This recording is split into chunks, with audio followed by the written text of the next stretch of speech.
Bore da I chi gyd, a chroeso cynnes iawn I chi i'r Oedfa. Fe fyddwn ni'n gwynyddu'r cymun yn ystod yr Oedfa hon. Os ych chi'n cymuno gyda ni, gai ofyn yn garedig I chi baratoi darn o fara a gwydred o ddiod. Gewch chi gyfle I wneud hynny nawr wrth I ni wrando ar weddill yr emyn.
Wel, bore da iawn I chi gyd, a diolch I chi am ymuno ni ar gyfer yr Oedfa hon.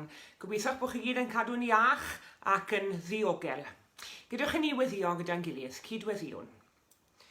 Ein tad nefol, diolch I ti am y cyfle a'r fraint o gael dyddoli di yma ar yr eilwyd. Helpa ni gofio nad un ni ar ein pen ein hunain, ond ein bod yng nghwmni dy bobl di drwy'r byd sy'n galw arna ti ac yn ceisio dy wyneb. Gad I ni gael bendith a nerth drwy'r Oedfa hon. Gofynnwn hyn yn enw Iesu Grist. Amen. I ni'n mynd I droi at yr Hen Testament y bore yma ac at lyfr y Salmau. Fel y gwyddoch chi gyd, mae yna 150 o salmau yn llyfr y Salmau.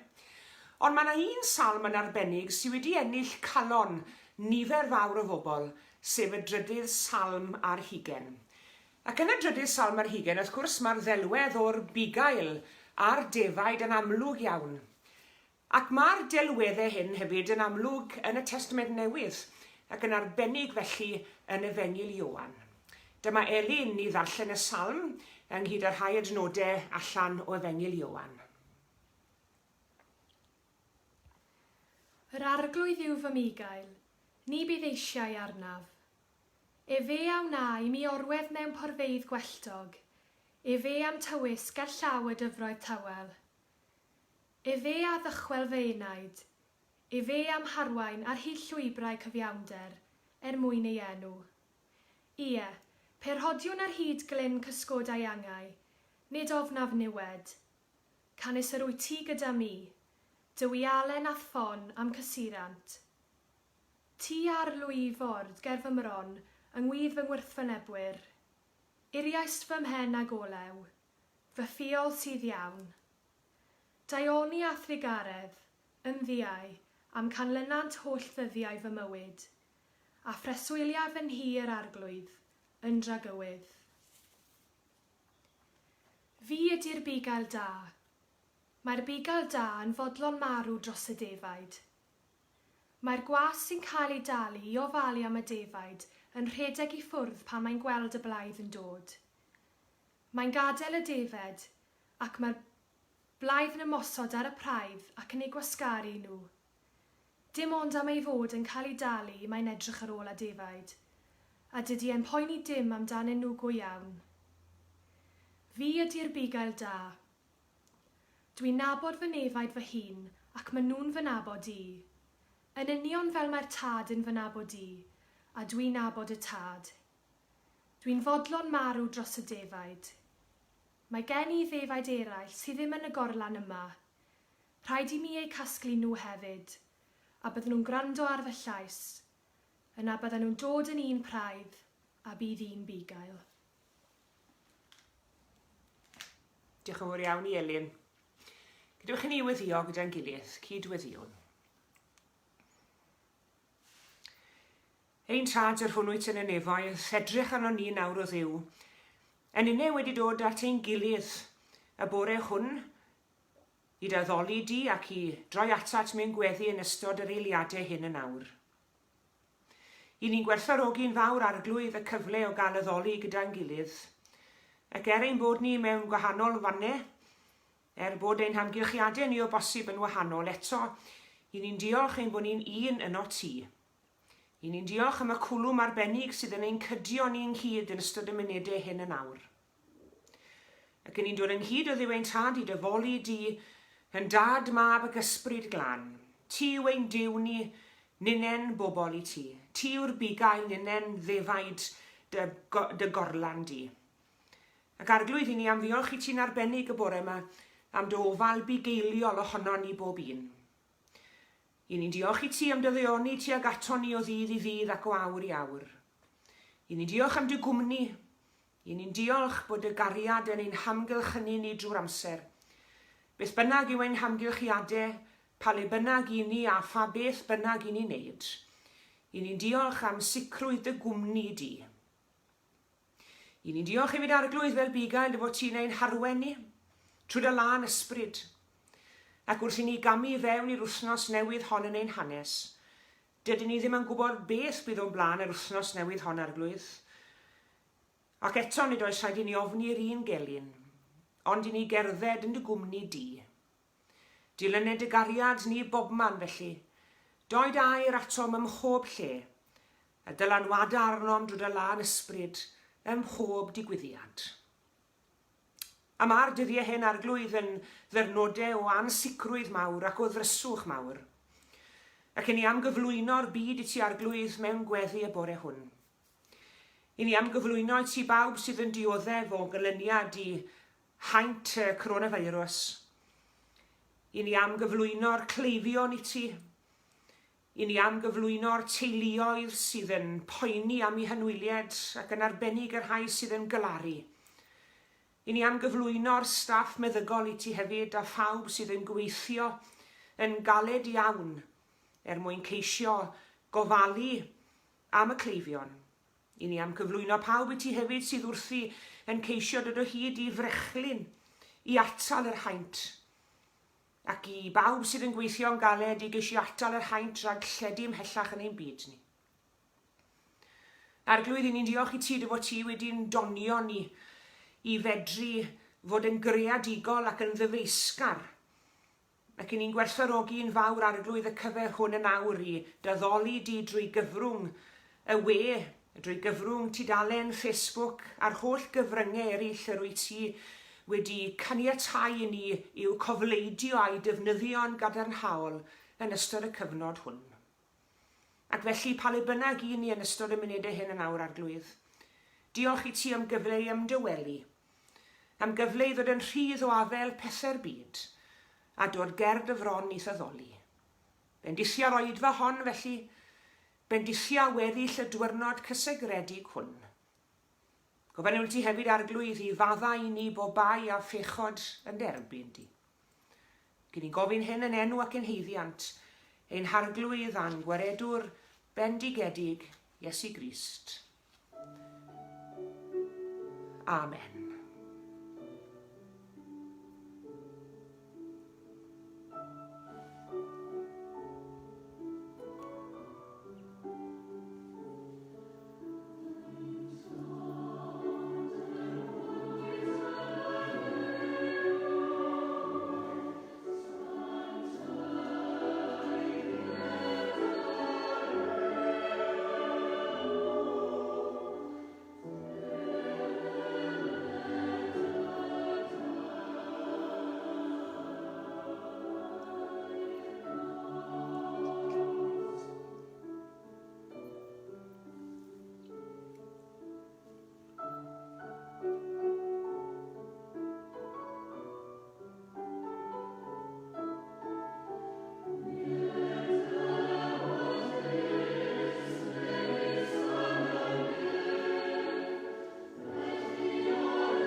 wahanol dryswch a gofid y sefyllfa bresennol, mae ambell i stori yn dod i'n cliwni sydd yn codi'n calon ni.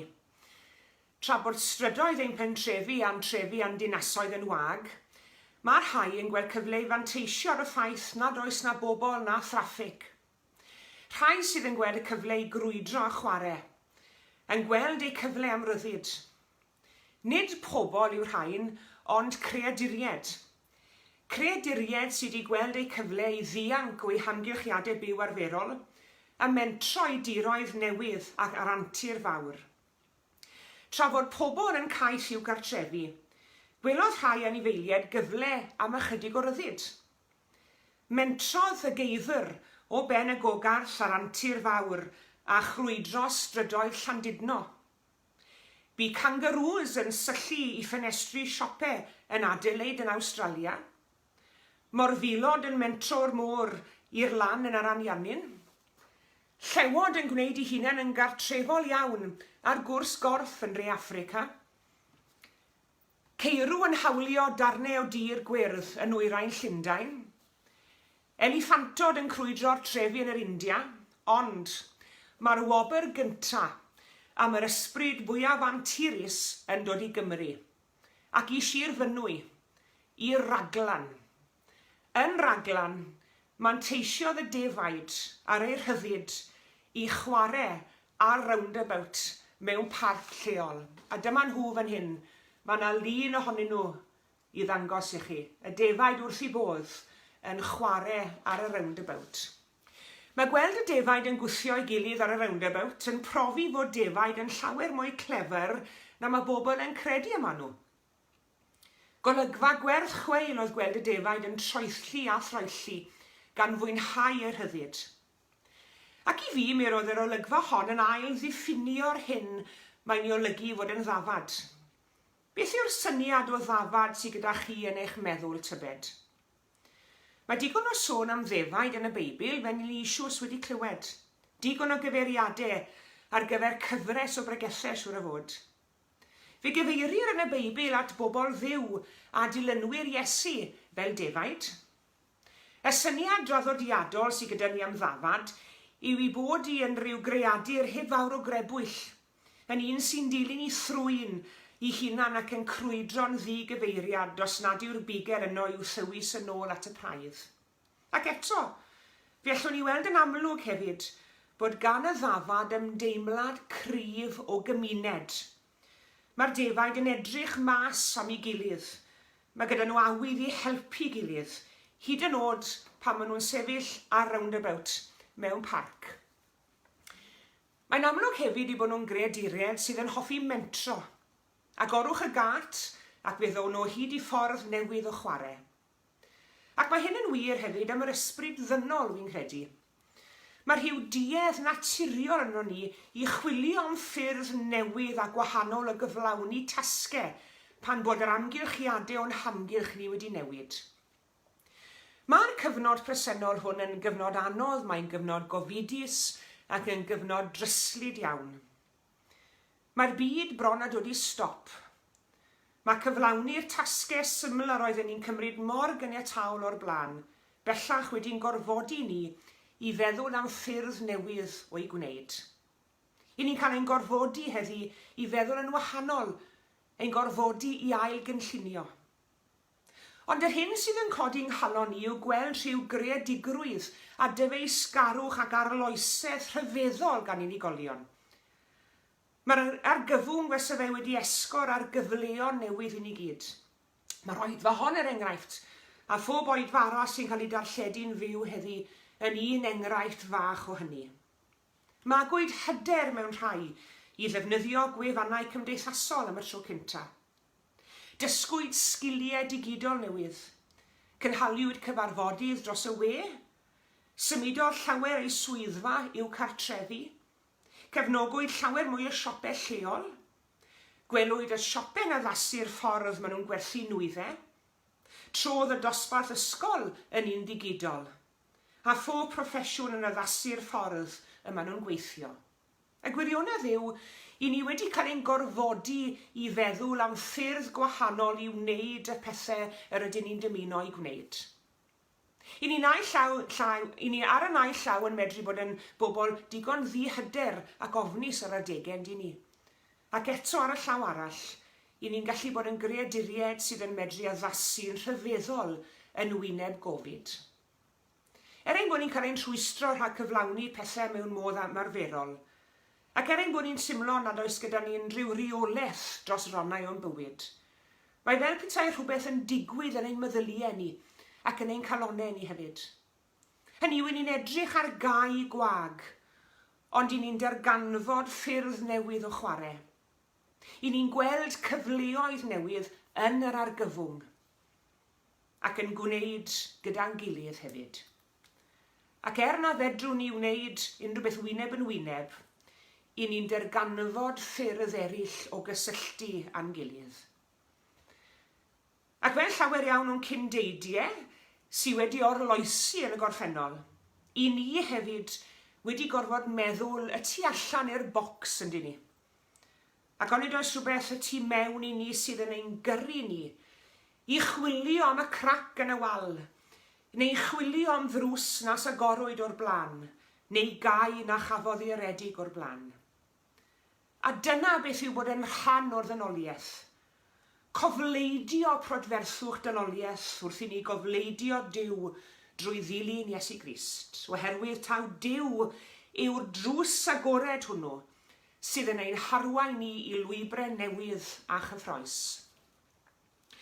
Mae Iesu'n ein galw ni groesi trothwy'r drws i brofiadau sy'n arwain at fywyd newydd, ac i awyrgylch agored ac i ryddid sy'n caniatáu ni edrych ar ein hunain, ac i archwilio na fieithu samdiroedd newydd, i brofi o'r newydd beth yw byw. Ond y realiti yw ein bod ni'n fwy awyddus i gael rhyddid pan ni'n gaeth. Pan fyddwn ni o dan fygythiad, pan fyddwn ni ar ein mwyaf ofnus, neu pan fyddwn ni'n unig, pryd hynny ni'n ysu am gael rhyddhad. Pan ni'n cael ein dal yn ôl, neu pan ni'n cael ein caethiwo, pryd hynny yn aml iawn i ni ar ein fwyaf creadigol. Mae'r creadigrwydd yn ffrydio honno ni, mwyn creu gobaith newydd, llawenydd newydd a chyffro newydd, a hyd yn oed creu cymunedau newydd. Mae'n elfen chwaraes a rhydd yn ein hysbryd ni hefyd yn does, just fel y defaid. A mae Duw yn dathlu hyn yno ni. Mae Duw yn ein hannog ni fentro, i gamu dros drothwy'r drysau newydd sydd yn agor o'n blaen ni, i ryddid ac i ddarganfod ffyrdd newydd. Rhoddwyd yr hyddid hwn i ni yn Iesu, nid un dalan ni'n ôl, drwy ei ddilyn yn ddall a di-synwyr, ond oherwydd i fod am agor drysau a gatiau ni pan ni'n teimlo bod y cwbl yn cau amdano ni. Bydd Iesu'n ein harwen ni at geiau agored, at ddŵr glân, pan bod ein bywydau ni'n ddigyffro. Bydd ef yn ein helpu ni ddod o hyd i fara'r bywyd pan fydd ein cypyrddau ni'n wag. Bydd ef yn rhoi hyder i ni i gadw'n gryf pan byddwn ni'n teimlo bod stormydd bywyd yn tyrannu yn ein herbyn. Bydd ef yn ein cadw ni'n gryf wrth i ni gamu mewn i sefyllfaoedd diarth. Bydd ef yn ein galw ni wrth ein henw ac yn ein harwain i borfeydd newydd pan bod yr hen erwen ddiffrwyth a sych. Mae Iesu'n rhoi rhyddid bywyd i ni. Duw yn anadlu ysbryd drwyddo ni, a thrwy ein perthynas â Iesu sy'n rhoi'r wedd chwaraes, creadigol a dewr i'n bywydau, ac sy'n rhoi egni newydd i ni ym mhob amgylchiad. Duw bod fel dafad, ddim yn beth rhy ffôl wedi'r cwbl mewn gwirionedd ydyw e. Sma fe'n golygu bod yn dwp, neu'n ddigyfeiriad, na chwaith yn ddiamadferth. Mae yn golygu'n hytrach bod yn fentrus, yn ddewr, yn wydn ac yn chwilfrydig. Mae'n golygu chwilio yn gyfeillgarwch a chymuned, mwyn manteisio ar y rhyddid a'r diogelwch mae Duw yn cynnig i ni, wrth i ni gerdded i lefydd newydd a pheryglus o bryd i'w gilydd, a dod wyneb yn wyneb a'n gwrthwynebyr. Mae'n golygu cofleidio'r rhyddid a'r diogelwch mae Duw yn cynnig i ni, i chwarae ar byrddeidd newydd, i yfed yn rhydd o ffynon bywyd, ac i fentro trwy'r gatiau sydd yn arwain at fywyd. Mae'n golygu i dilyn llais Iesu y bugail, hyd yn oed os yw dilyn hwnnw yn arwen at gerdded drwy brofiadau gwyllt a gwlanog ar adegau. Mae'n golygu ymddiried ynddo fe, heddi ac i'r dyfodol. Does rhyfedd bod y drydydd salm ar hugen yn golygu gyment i gyment o bobl. Mae'r salm nid yn unig yn dod â chysur i ni, ond mae e hefyd yn gan sydd yn llawn her a dewrder, yn llawn rhyddid a llawenydd, gwroldeb a buddugoliaeth. Mae'r un gwirionedd i'w glywed yn Efengyl Ioan, bod Iesu yn ddrws i'r defaid, yn ddrws i'r rhyddid oddi wrth pob gelyn, yn ddrws neu'n gat sydd ar agor, a'r gwahoddiad yno i gamu drwyddo i ryddid. Ac wrth ddiolch am y ryddid, fe gofiwn ni yn awr wrth fwrdd y cymyn, am yr oen di-nam a fi farw droson ni, mwyn i ni gael byw. Croeso at fwrdd yr arglwydd. Amen.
Mae'n groeso i bawb sydd yn caru Iesu Grist ac yn ei dderbyn yn arglwydd a gwaredwr i ymuno ni wrth i ni'r hanner bara a'r gwyn hwn.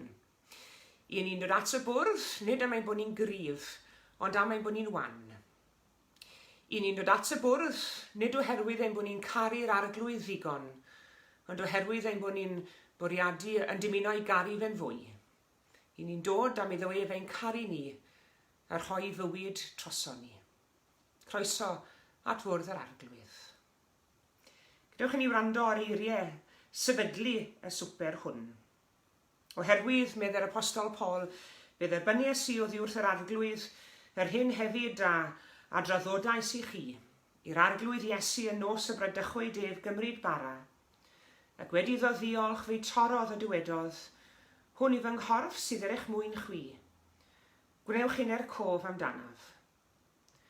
Yr un modd hefyd gymerodd y cwpan ar ôl swper gan ddweud, y cwpan hwn yw'r cyfamod newydd yn fy ngwaed i. Gwnewch hyn bob tro rafwch efer cof amdanaf. Oherwydd bob tro byddwch yn bwyta'r bara hwn, ac yn yfed y cwpan hwn, yr ydych yn cyhoeddi marwolaeth yr arglwydd, hyd nes y daw. Gawn ni weddio.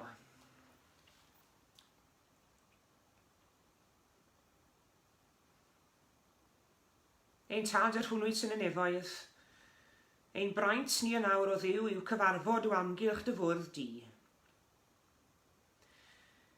I ni diolch i ti arglwydd am y gwahoddiad, ac yn diolch i ti dy fod ti wedi plannu'r awydd yn ein calonnau i ymateb i'r gwahoddiad hwnnw. I ni'n diolch i ti am dy fwrdd di, ac i ni'n diolch nad yw dy fwrdd di byth yn wag, bod y blant wedi cyfranogi ohono ar hyd yr oesoedd. Diolch fod yma ddigon ar gyfer ein heisiau ni gyd. Nerth a gobaith, diddanwch, trigaredd am y ddeiant.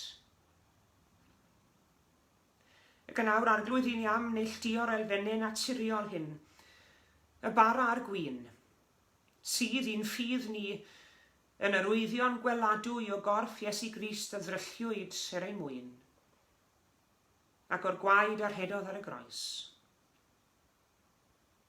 Wrth i ni gymryd y bara a'r gwyn hwn yn awr o dad, cyfeirian meddylia a'n calonnau tuag at groes Calfaria. Wrth i ni gofio ring a'r gwawd, a'r bicell fain, a'r goron ddrain. Ac wrth i ni gofio o'r newydd y bore hwn, pa mor ddrud i ti oedd cadw'r byd. Gyffeswn ein beiau gyda frondi o ddiw ein tad. Gan ofyn i ti fod yn drigaro ti ag ato ni. I ni wedi syrthio'n bryn iawn o'r hyn yn bwriadwyd ni fod yn dolwg di. Ond i ni'n diolch yn dyfawredd mae Duw wyt ti sydd yn maddau. Pa ddiw sy'n maddau fel ty di. Helpa ni o arglwydd wedi cyffesu'n beiau i wneud ein gorau glas i blygu thywellus di yn unig. I fod hi'n anodd iawn gwneud hynny ar adegau. Ond i ni'n dod ged y frondi yn awr arglwydd pa le bynnag i ni, pa fwrdd bynnag i ni wedi neilltuo'n fwrdd y cymru yn y bore yma. Ac i ni yn diolch ein bod ni'n gallu neilltuo'r bwrdd y gegin, bwrdd y lolfa, yn fwrdd y cymyn, ond i ni nesau at y bwrdd hwnnw, yn yr ysbryd cywir, gyda'r bara a'r gwyn, ac uno a'n gilydd mewn gweddi ac mewn addoliad fel hyn. Derbyn ein diolch o dad, sa'n teiddi ar hyn i ni am wneud yn awr. Ac i ni'n gofyn hyn oll yn enw ac yn heiddiant, yr un y droes y groes yn orsedd, a'r draen yn goron. Iesu Grist ein harglwydd a'n gwaredwr. Amen.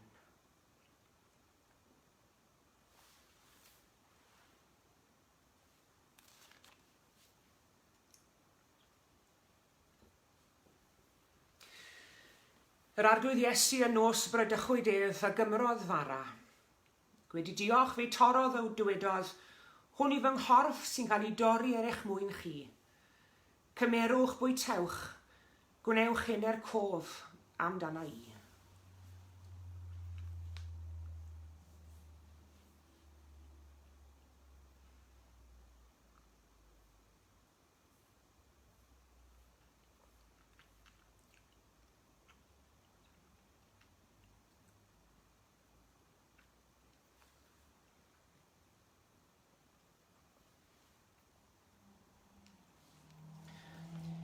Yn yr un modd fe gymerodd gwpan ar ôl swper gan ddweud, y cwpan hwn yw'r cyfamod newydd yn fy ngwaed i. Yfwn bawb o hwn.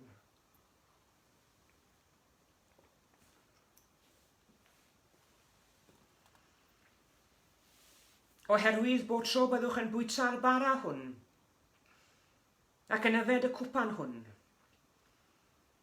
yr ydych yn cyhoeddi marwolaeth yr arglwydd, hyd nes y daw. Pwy all beidio chofio amdano? Pwy all beidio threithi glod?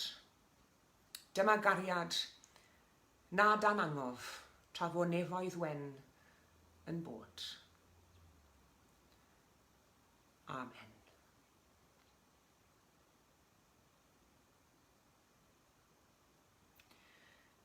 Diolch yn fawr iawn i chi gyd am eich cwmni yn yr oedfa hon. Gobeithio bod chi wedi derbyn bendith o fod yn ein plith. Gai ddiolch hefyd i gwmni recordiau sain am ganiatad i ddefnyddio'r gerddoriaeth yn yr oedfa. Cadwch yn ddiogel a chadwch yn iach. Tan y sul nesaf, pob bendith a da bo chi gyd. Gras ein harglwydd Iesu Grist, a chariad Duw a chymdeithas yr ysbryd glân, a fyddo gyda ni oll. Amen.